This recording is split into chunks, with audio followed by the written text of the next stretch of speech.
Welcome to FootballGamePlan.com, where football makes sense. I'm Memory Hunt, the czar of the playbook. Bring you our 2013 NFL Draft Prospect Rankings preview video. We're taking a look at the outside linebacker position. We're going to look at the top prospects, some small school prospects, and some sleepers that you want to keep an eye on. Jarvis Jones out of Georgia is one of the top players in the draft regardless of position. Very smart football player, outstanding pass rusher. The only question they may have coming in is that injury. How well can he recover from that? How healthy can he be? If he checks out medically, this guy can literally go in the top 3. He's that type of talent. Reminds me a lot of Clay Matthews and the impact he can have on a ball game. Arthur Brown out of Kansas State may be the fastest linebacker in this draft. He's a big hitter and also has the awareness that you want for the position, always taking the right angles. Now, he's not as athletic as you would like, and his change of direction skills could use a little work, but this guy can definitely make an impact from all 3 positions of the second level. One of the best coverage linebackers in this draft is Khaseem Greene out of Rutgers, 6'1", 236. This guy also has that outstanding awareness. You see that a lot about the top 3 linebackers in this class, outside linebackers that is. This guy was a former safety, moved down inside to a linebacker. Now he has to get stronger versus the run, but when you look at a guy that you could drop back in pass coverage, Khaseem Greene is your man.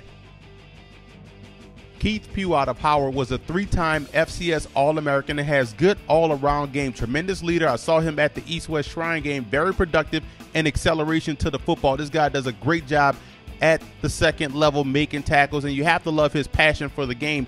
One thing that he will have to work on, he tends to hesitate a little bit before he decides where he's going to go, but that's why he has that great acceleration, because once he does make up his mind, he can get there in a hurry and you don't go anywhere else.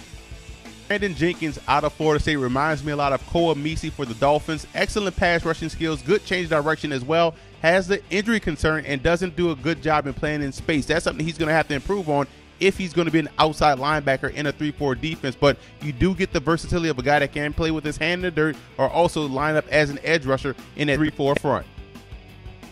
I'm a big fan of Chase Thomas out of Stanford. You look at a guy that plays with a good base, solid awareness, and is an underrated pass rusher. Now, his coverage skills have to be refined a little bit at the next level, but that can be done with proper coaching. But when you look at a guy that can hold his own at the point of attack and also can collapse the pocket, you have to like the potential of a guy like Chase Thomas coming off the edge.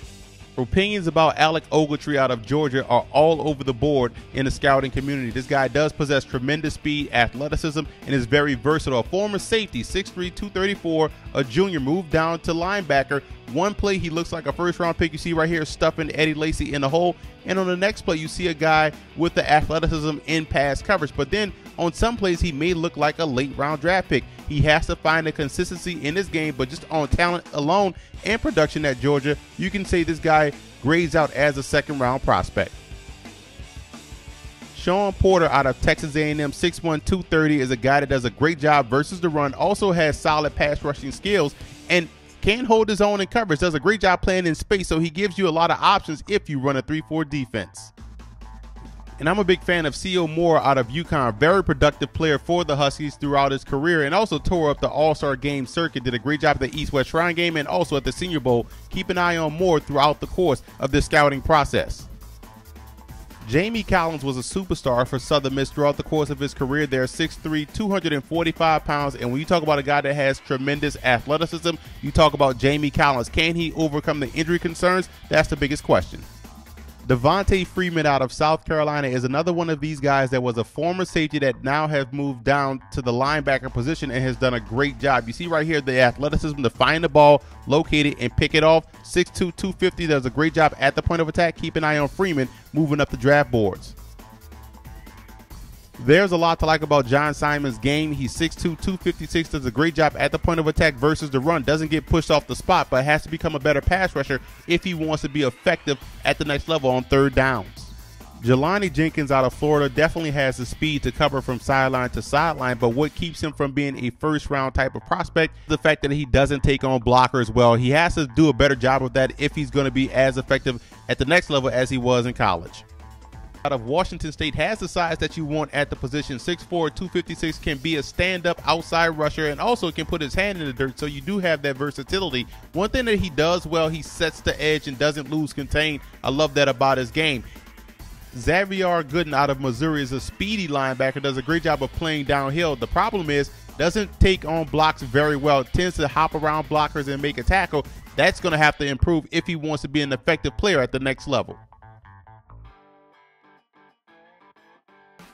Jordan Campbell out of New Mexico Highlands was a former USC transfer, finally found a home at New Mexico Highlands and was a productive player for these guys. 5'10", 244. The unique part about his game is that he can play as a middle linebacker or can play as an outside backer. I love his coverage ability, and he's an effective blitzer. Also is a thumper in the running game. There's a lot to like about Jordan Campbell. Could be a sleeper in his draft.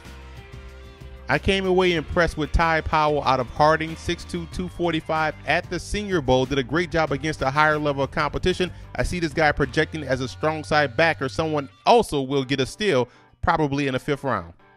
Joseph Lebeau out of Jackson State, 6 feet, 220 pounds, has tremendous burst and speed coming off the edge. Now, what he has to improve on, he has to get better with his hand usage and also stopping the run. But there's enough raw talent right here for someone to take a flyer on him in the latter part of the draft, and is probably going to have to earn his keep on special teams.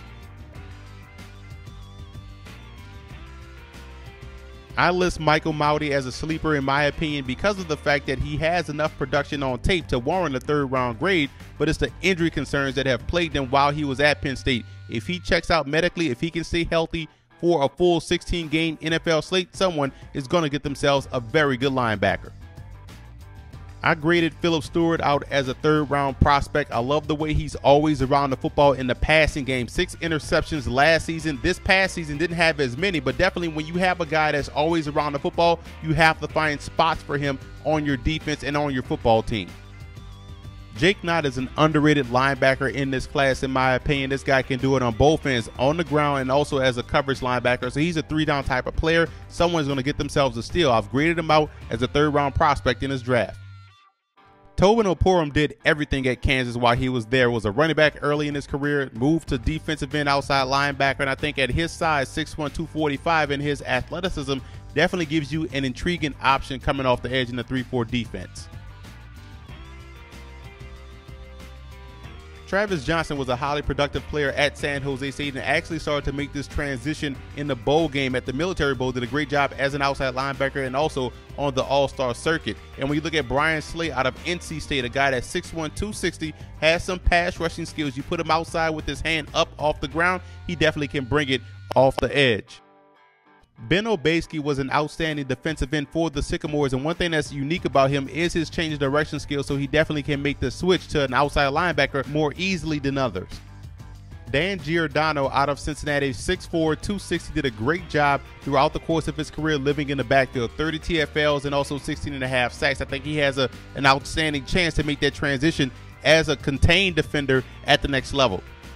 Taurus Williams out of FIU may not be the strongest at the point of attack as far as stopping the run is concerned, but when you stand him up and put him on the weak side as an edge rusher, I think he can excel in that position. Brandon Thurman out of Arkansas Pine Bluff was a productive player in the SWAC throughout the course of his career. One thing he's going to have to work on at the next level, can he drop back in coverage in that short area zones to be effective as a 3-4 outside linebacker. The one thing I like about Caleb Shrebus is his ball get off. This guy routinely dominated the competition at the FCS level with his first step and was a sack master for the Bobcats. And I think he has an outstanding chance to be an excellent edge rusher at the next level. And you want to keep it locked in here to Football Game Plan throughout the course of draft season, as our senior draft analyst Chris James does a great job breaking down the prospects on his radio show every Thursday at 7 p.m. Eastern time at blogtalkradio.com/footballgameplan. And you can also follow him on Twitter at CJFlorida9.